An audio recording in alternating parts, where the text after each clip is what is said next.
Welcome everyone to Autogefühl, your #1 resource for in-depth car reviews. This is Thomas here and I'm presenting you today the Volkswagen Jetta Facelift. This generation here has been running since 2010 and in 2014 there was a facelift, so it's still quite fresh. And you see it's already included now in this rather sharp design. Why are we reviewing the Jetta? Well, in Germany it's not that important because people usually just buy the Volkswagen Golf there.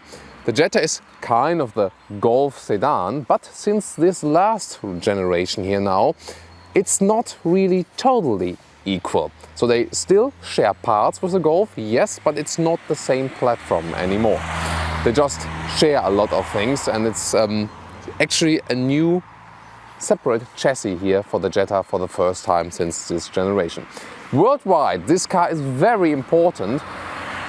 For example, it's also known as Volkswagen Vento in South America or Sagitar or Lavida in China. And when you also count the sister models in, this car actually is selling about 1 to 2 million times a year.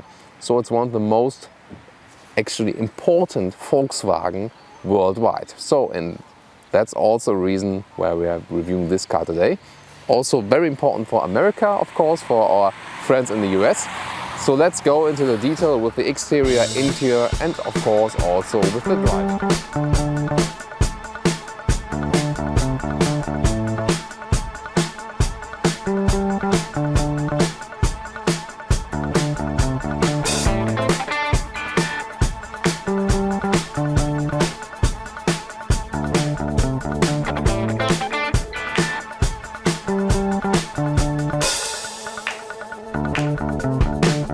So let's start with the exterior now. Since the facelift we got a modern front grille here with sharp design angles. You see it here for example. And this signature U-form lights. I can also turn it on for you, just that you can see it. Because it's actually very interesting. You also got that one in the Golf. So I'm turning on the ignition now. And also the light. There you can really see it very well. First of all, we got the light in the middle here and then this U signature running around, and it's actually quite a nice signature. We also see the single LED here around that one.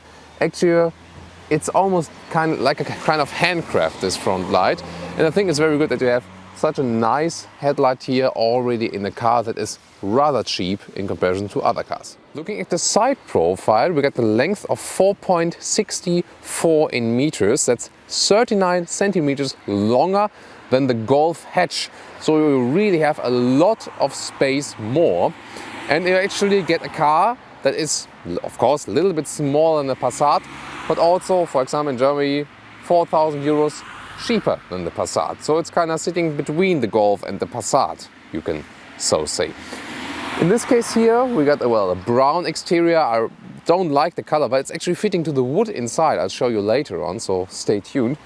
Here on the outside, we got very nice alloys, I think.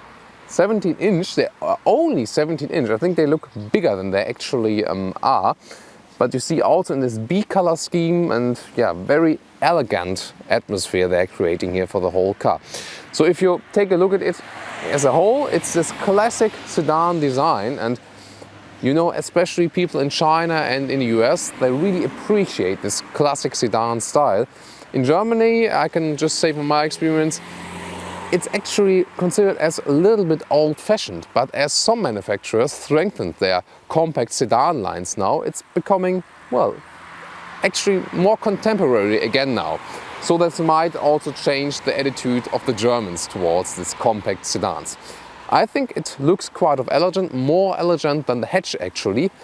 But well, as for in Germany, it looks a little bit more old-fashioned, but I'm really looking forward to your comments how this classic sedan line is considered in your country, especially also for the compact car sizes. Because in this case here, I mean, just look at the price. We're starting in Germany at 17,000 euros. Also in the US, $70,000. You get the base model there. And it's actually not too expensive to also get a complete and actually good quality compact class sedan. If you step it up, by the way, you get as this car standing here now with the highest trim level, highline and so on, you'll land about 25,000 euros in Germany with all the extras. And there's also a higher model available in the US, because when you start in the US with a lower model, you got the rather easy suspension, so everything with kind of low technology, and you save a lot of money, of course. But then if you step it up, you also get the single wheel suspension as it is here in the German model, and I would really recommend that because that adds so much to the comfort. From the rear it does not look that sporty as a Golf hatch, for example, but with the facelift we also got that modern rear lights here, and actually these taillights look quite well, I think. They also got this handcraft elements here inside because you can see a lot of details, and we also got this sharp cut here at the lower part, and that also creates a rather modern atmosphere. You see it's a TSI, a turbo petrol engine, also with the Blue Motion technology, supposed to save some fuel. And the two pipes, well, they aren't in the sporty design, but at least you got two pipes here, and maybe that's just from a design perspective better than one.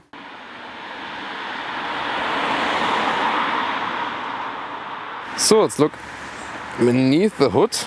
And actually it's the same for the US and for Germany. This car is always built in Mexico, and also German customers get it from the Mexican plant.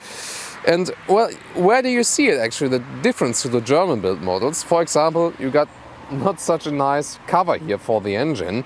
It's basically also a lot of same parts and so on. But you see just that small details where the German manufacturer at Volkswagen are a little bit better. And of course you don't look so much under the hood, but at least in this case when we're just trying to test it, you see it. And also no hydraulic dampers here, and this kind of hinge here, for that I'm not sure, it doesn't look too stable actually. But you know, okay, just to take a look at that one. This one here is, by the way, the 1.4 liter turbo petrol engine with 150 horsepower. What else is here? Basically you got 1.2, 1.4 in Germany, then in the US you also got a 1.8 liter and a 2 liter, and also has a naturally aspirated engine, so you get the bigger engines there. This one is actually a good pick, I can already tell you, with the 1.4 liter turbo petrol engine. We also all got this consumption about 6.5 liters and already get a lot of power. I'm really satisfied with this engine. And there are also diesels available, at least in Germany, with a 2 liter TDI. These ones are also well known from the other models. I really envy you guys in the US in this case, because you also got the GLI. This is kind of the GTI version of the Volkswagen Jetta. We don't have that one in Germany, and well, you can understand, because the GTI is so famous here, everyone would still buy that one. But here in this interior there are also non-sporty versions available. For example, here with the highline version we got a wooden interior here with wooden elements here. They get this shiny surface here, and we got them at the co-driver seat, and also at the inside of the doors at each single door. And that's actually quite beautiful, and also fits to the brown color on the outside, although in general I do not prefer the brown color. Basic overview of the cockpit. I told you this one here, the Jetta, they share parts with the Golf, but not so much actually with the current Golf 7, because the Golf 7 actually looks a little bit more modern already, and that's also the reason why in Germany most people go for the Golf 7. You see a lot of Golf 6 parts here. For example, here this radio navigation system. I think it's a 510, RNS 510. And there you see it, the screen is still a little bit smaller than the Golf 7, but usually, well, it does the job, let's say. The reaction time's actually quite okay. Also, when I press the buttons here, everything is kind of intuitive, everything is kind of clear, and you also got, next to the touchscreen, you got the hotkeys here at the right or left, where you can put radio or also media, Bluetooth, and so on. Connecting your phone, connecting the iPhone is actually quite easy also. And speaking of the iPhone, I can also show you how it's actually, how the solution is with connecting the iPhone to the power supply, because the music stream is just via Bluetooth. When we just look at the glove box here in the front. So let's open it, and actually you see it's also sliding down very slowly. That also speaks for the quality. And there you see we got different cables that you can actually connect to here. This one would be the one for the iPhone 5. And this one is here. I'm still a little bit old school, still got an iPhone 4. And so I can just connect it here. And then it's also charging here when the ignition is turned on. It's actually a quite good solution that I can load it here, but we don't have direct USB connection here. That there are actually also cables for that one, that you can put this one here to USB. That's also possible, but I think also very complicated. Why don't they just put in USB supply somewhere? By the way, from the inside here, there are some coin holders for small coins. That's also quite nice detail. And the right, this one here, you see, just put a coin in here. And the right side is also that a pen can be held here. So then we close this one again and look at some more details. So the steering wheel is rather big. I think it's also a little bit bigger than in the Golf. Of course not comparable to the Golf 7, but it's already quite elegant with the shiny black elements here. Also got a nice surface, and I think it rather fits to this sedan style here. Also don't have the progressive steering, that you mean you have to steer a little bit more around always, but I'll tell you later on while driving that one. In general, just from the design here, I think it's quite elegant and I'm satisfied with it. Also all the columns around it and the buttons everywhere, they feel quite high class, so there's not so much difference actually to the German built models in here. Looking at the dashboard here above, we got a soft touch here, so it's not just hard plastic. At least up here, we got some hard plastic elements at the inside of the doors though. But as we got this wooden design element, that also actually looks quite good. So the overall quality impression is very good, I must say. Then let's look at the instruments. You see rather classic here as well. In the middle, we got the digital screens. There's 6.6 liters consumption on 100 kilometers right now. Quite satisfied for this 1.4 liter engine, and of course you can also show other details here. And if you can see it, controls work like that. There you can actually choose which option you're going to. For example, also a compass. That's also quite nice when you just here I can connect the iPhone, or I can also activate the separate heating here, the preheating. That's also optionally included. In here, by the way, you also always want to see the key, and there you can also see the preheating function, because this here is the key, classic Volkswagen key, and there you got the additional device for the preheating. Says just on and off, but as you can see in the gauges, it's also actually adjustable, that you can program it in advance. Climate control controls here, optional heated seats, 3 level, and then everything here also feels kind of high class. So it's a good haptical and also optical feedback from here. Very satisfied with that one. Then let's continue at low. We got an aux in. As I said, no direct USB port. That's a pity, but at least a 12-volt supply here. Then let's look at the shifting lever. We got the manual transmission here, which feels quite smooth. Also going to go into detail while driving here. It's not the most sporty look, so that also pleases me more with the Golf. Then what I really love is that we still got this manual handbrake here, and I really appreciate having this one, because if all electronics fail, I can just pull it and the car will still stop. I really recommend that. Bottle holders in here, that's always my device for the basement garage I put here, and then I can put some bottle in here, and more space below the armrest, artificial leather cover on here, just a little space, and you can also adjust the armrest actually, that it, for example, stays at a certain level, for example like this one, like this height, then I can also rest my arm on it. So, and about other storage spaces, we've shown you the glove box. There's also some space at the inside of the doors each. And you also see there's an artificial leather covering up on the inside of the doors in this high level here. See, there's the space. And there's another space above in the ceiling. We got a bright ceiling here. You see, very nice, the bright ceiling makes a good atmosphere in the car, and then you can Also put your glasses in here, some rubber surface on the inside that actually is kept tight. So what about the seats? These ones are here the fabric seats, and they are totally fine, I must say. They also got a lot of side support, even if you're not in the sporty car. You can see it here and here.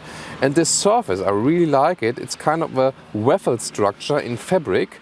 It feels very interesting just when you touch it.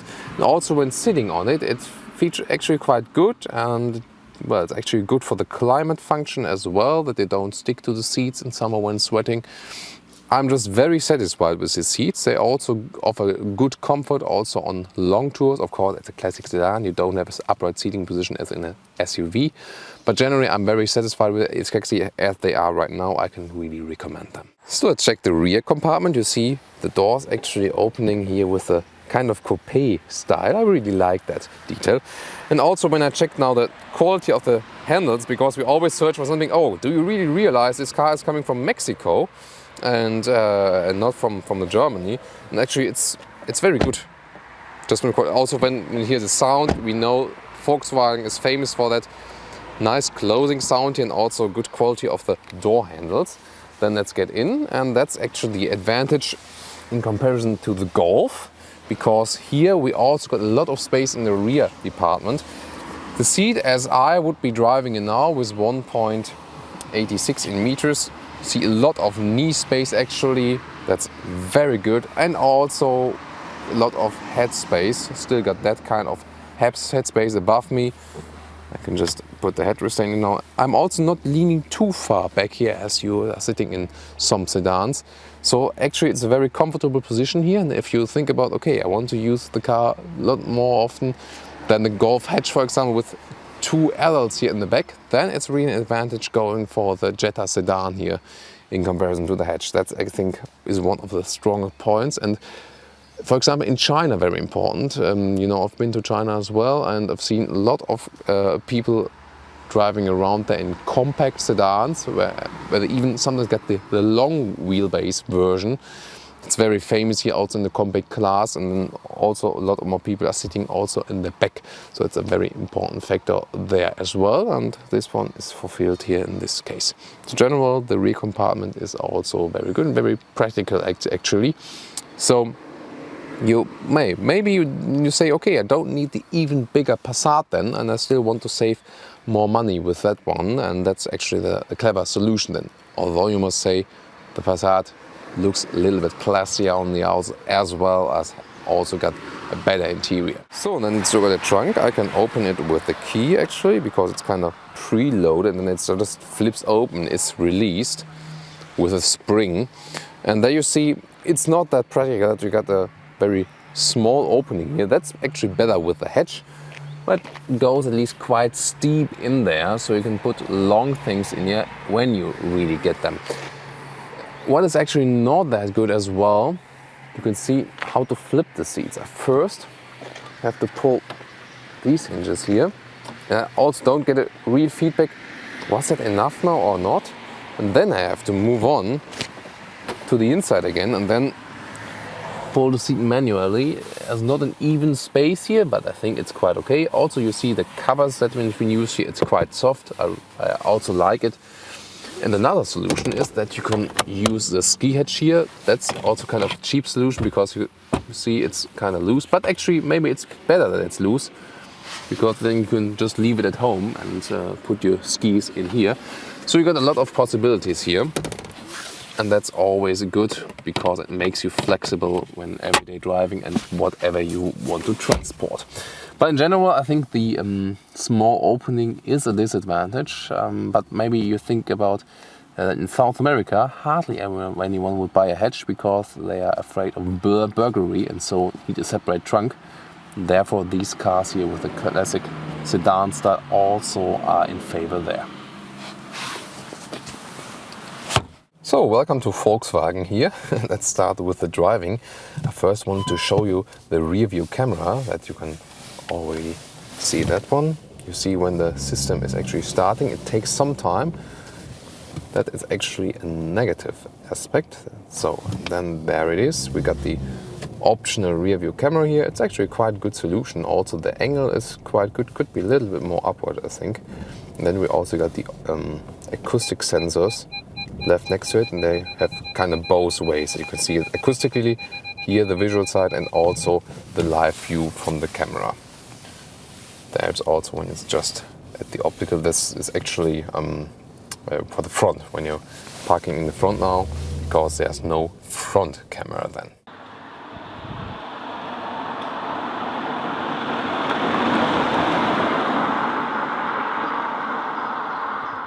So let's go with the Volkswagen Jetta in driving. Already mentioned it in the static interior review. You need some steering way, so you don't have the progressive steering as we've known it now in the Golf, but it's still quite okay because the steering is kind of easy to handle and also get a good grip, but it's then not that sporty. About the shifting process here, when I just shift around a little bit, smooth shifting, feels good.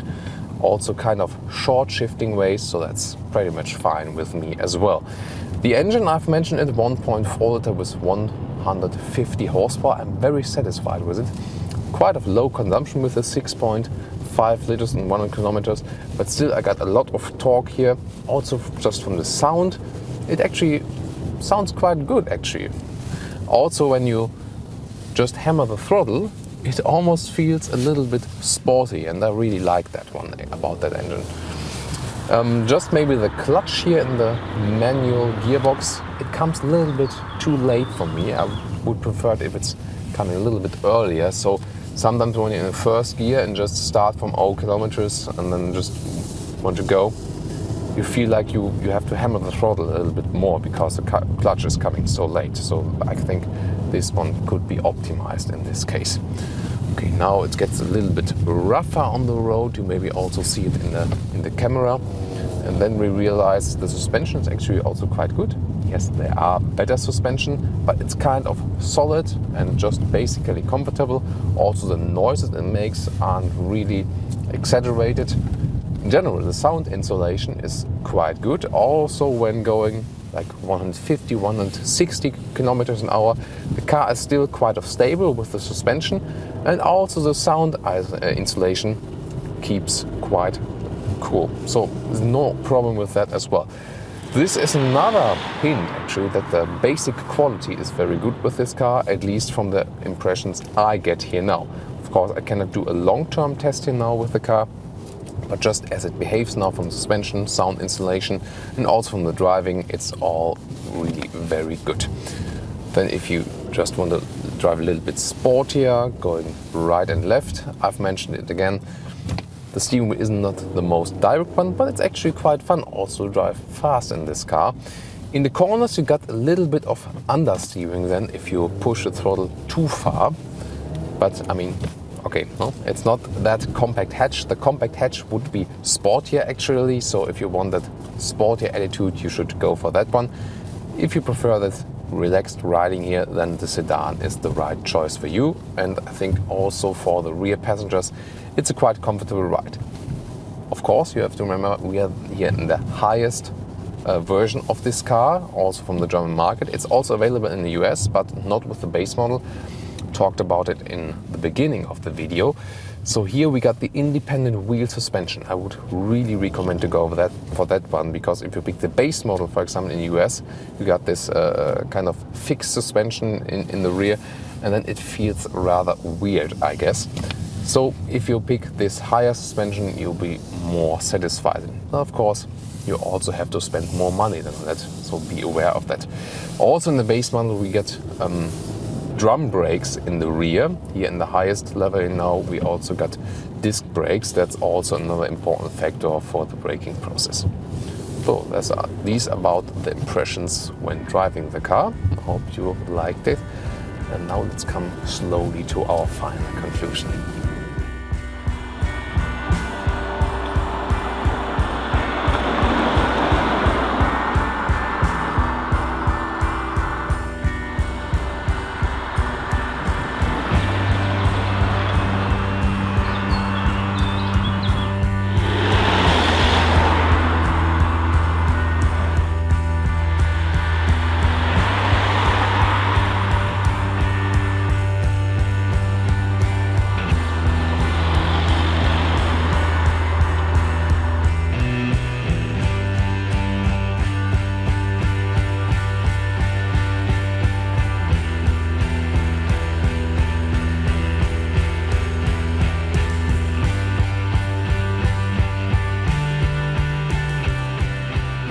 So let's conclude about the Volkswagen Jetta. In general, you can say it's a really good car. It's quite solid, the quality is good. You don't really realize it's not built in Germany, actually I must say. You know, there has been some discussions that the Volkswagen that are delivered in the US do not have the same quality than in Germany. Actually, in this case, I can really prove it. You just see that it's still this Golf 6 technique on the inside and also all the GPS, then you realize it. And maybe some small details you see that are not that perfect than in a German car. Maybe if you look at the hood cover and so on. So in Germany, people would still rather buy the Golf 7 because hatches are very famous here in Germany in general. And also you get the Golf 7 kind of style that is more modern than here in the Jetta. But however, I think on other markets this car will still remain to be very important, and I'm also looking forward to your comments. If you, for example, own a Jetta, what experience do you have made with that one? So in general, I got a very solid impressions. Also was fun riding it, kind of elegant style, and also a lot of space here for rear passengers. That was actually very convincing. So in generally, I can recommend it. It's cheaper than the Passat, still got a lot of space already. So if you want to save some money, don't want to spend the money on the Passat maybe. Of course, the Passat does deliver more and has more status as well. But maybe you exactly appreciate the pace, just what you get at space here in the rear compartment. And of course, if you prefer that sedan look over the hatch look, then it's actually the right choice for you. So me personally, I still would go for the Golf 7 Edge. It's more modern and also feels more sporty. But maybe also your feedback will lead us in the discussion who would actually prefer the Jetta over the Golf. And that one will be a very exciting discussion. So thank you very much again for watching Autogefühl. This was Thomas here for you today, and I hope to see you at our next review.